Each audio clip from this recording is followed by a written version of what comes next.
Isang mapagpalang umaga sa atin lahat mga kaspero. Pagdating natin dito sa spot, meron tayong nakita na isang tuta. Ayan oh. Maraming kasama yan mga kaspero.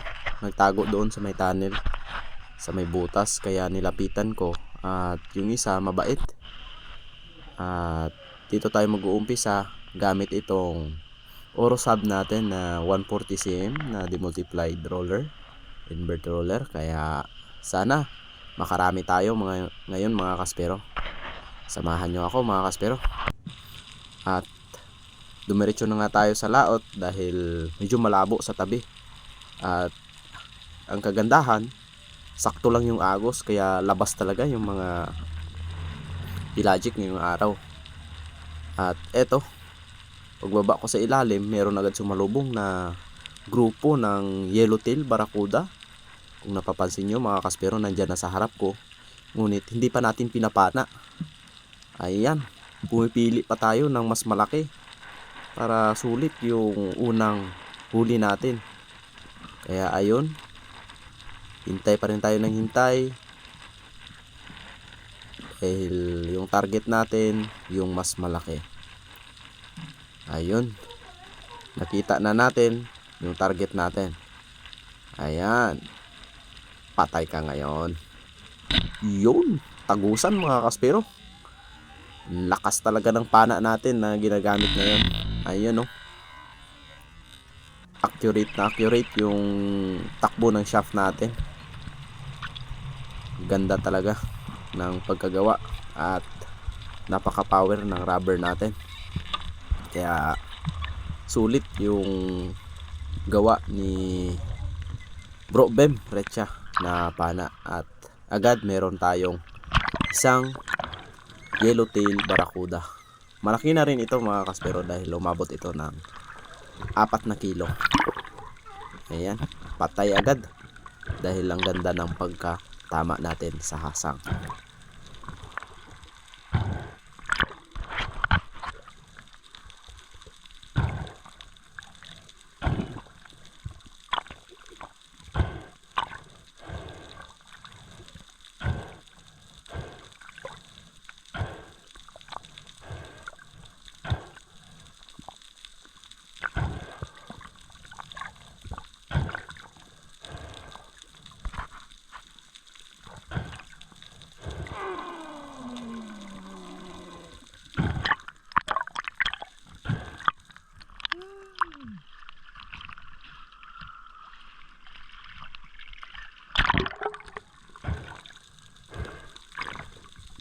Pagka-secured natin ng isang yellowtail, agarang akong bumalik sa ilalim dahil hindi sila umalis, nandun lang sila mga kaspero.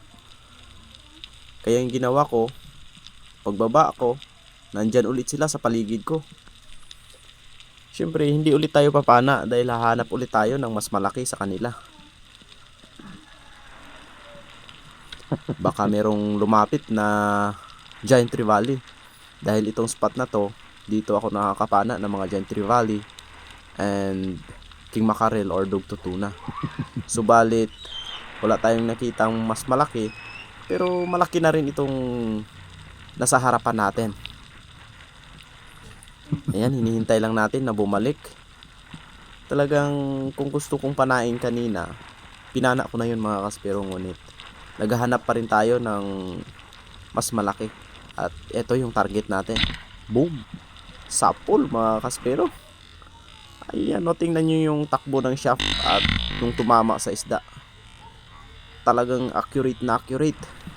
Kung saan nakatutok doon talaga tatamaan. Kaya grabe, saludo talaga ako sa power ng pana na ito.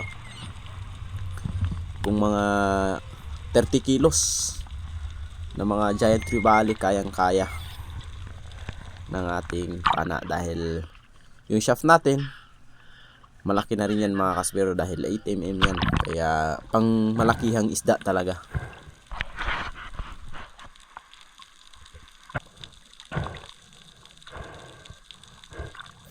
Ayan, habang hinihila natin pataas, hindi na lumalaban gawa ng napakaganda ng pagkatama, gitnang gitna ng katawan. Ayan oh.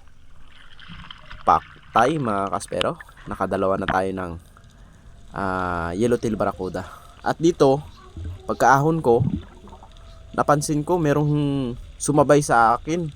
Isa pala itong great barracuda naman mga kaspero. Isang uri din ng barracuda, pero ito yung barracudang lumalaki. At ayun, nakatalikod sa atin at nag squid sign tayo ng ating kamay. At ayun, umamo. Ngunit medyo distansya pa rin siya sa atin, pero tinamaan pa rin at sa pool. Ayun, hinila yung tali natin. Ang ganda sa pakiramdam na naririnig mo yung reel na umiiyak dahil sa hinihila ito ng isang giant great barracuda.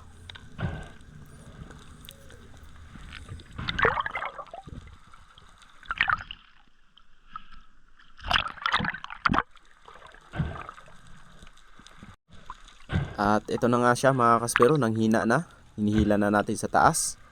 At nung hinihila ko na, hindi pala nakatagos yung mga flapper natin sa katawan. Dahil palitsyon ito at sa tiyan tinamaan. Buti yung flapper natin ay nandun sa loob ng tiyan, nakabuka. Kaya hindi siya makakawala. Dahil nanghina na rin gawa ng medyo mahaba yung tali natin. Napagod rin siya agad mga kaspero, hindi na nakapaglaban ng matagal. At sulit yung pangatlong barracuda natin. Ang laki na nito mga kaspero, umabot ito ng 10.1 kilograms. Ayan, kung nakikita nyo yung tinamaan niya sa may tiyan. Ayan. Ngunit nung paghawak natin sa buntot, hindi na nakapalag. Mabait naman. At ayun, diretso hawak sa hasang para wala nang kawala. Ayos mga kaspero. Grabe, sulit. Walang kawala sa ating pana na bago.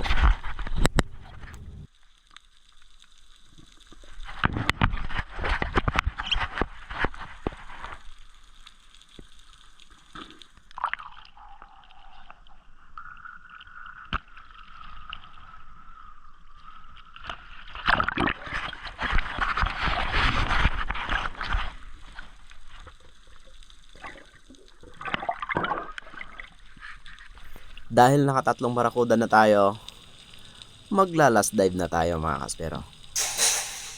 Ayun. Dito yung pwesto natin. Malapit na ito sa bahay ni Bro Ryan. Dito lang sa tapat. At napansin ko, napakaraming bait. Ayan, kung nakikita nyo yung mga itim, yung mga trigger fish. So nakatutok ako dyan sa kaliwa na part. Dahil parang nandyan nagkakagulo yung mga trigger fish. At nung tumitingin ako doon, hindi ko tinitingnan yung taas. Talagang nag-aambush ako at naghihintay na may lalapit na malalaki mga kaspero. Ayan. Meron namang unicorn fish dun sa unahan. Good size, mga 1 kilo. Ngunit hindi ko yun pinana. At nung tumingin ako sa taas, ayun mga kaspero, isang giant trevally. Kaya pinahabulan ko na at buti na lang tinamaan pa. At ang kagandahan, tagos pa mga kaspero. Grabe, napakalakas ng pana natin. Yung giant trevally na ito, umabot ito ng 14.5 kilograms. And ito yung last fish of the day natin. Ang sarap sa pakiramdam ng walang kawala yung mga isda na napana natin ngayong araw mga kaspero. Kaya abangan nyo yung mga susunod nating mga video, dahil mas magagandang klaseng isda yung mahuhuli natin.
Dali mga kaspero, Lucky GT.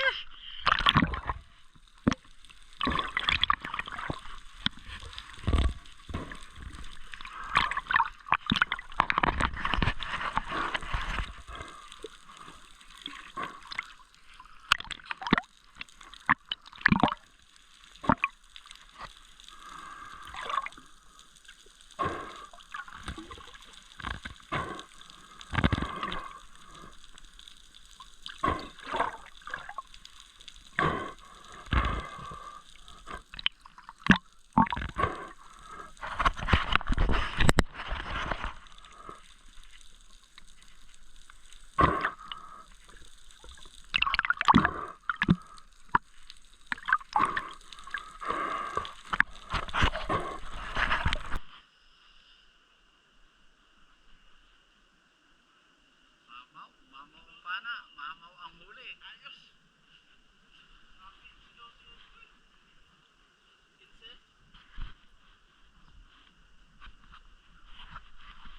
Ini master.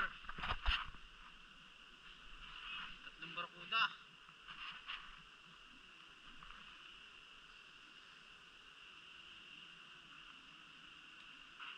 Ayaw mong pitpitin lahat yan? Kayanin.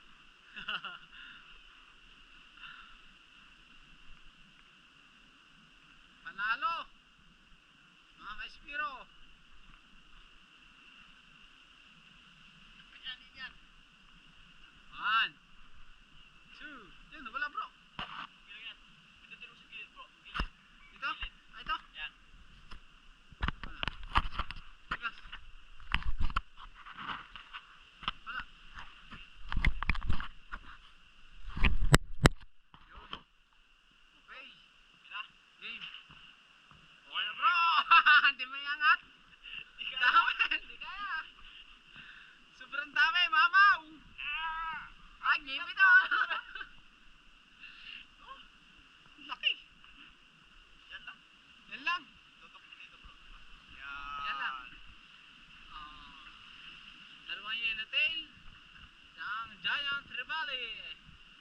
Sa isang giant barracuda. Wala eh. Walang isda eh. Wala isda. Wala, ito lang. Isang talaga kaya. Yung akin anak eh.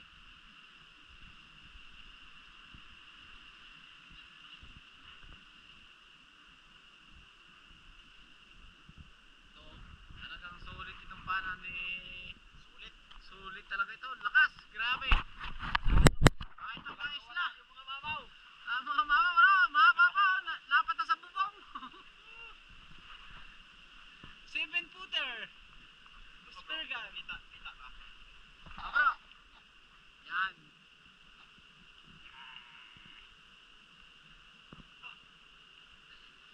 Yus. Mga pelagic oh. Babalik pa ba ako? Ha? Babalik pa ako? Alam, magpahinga ka naman.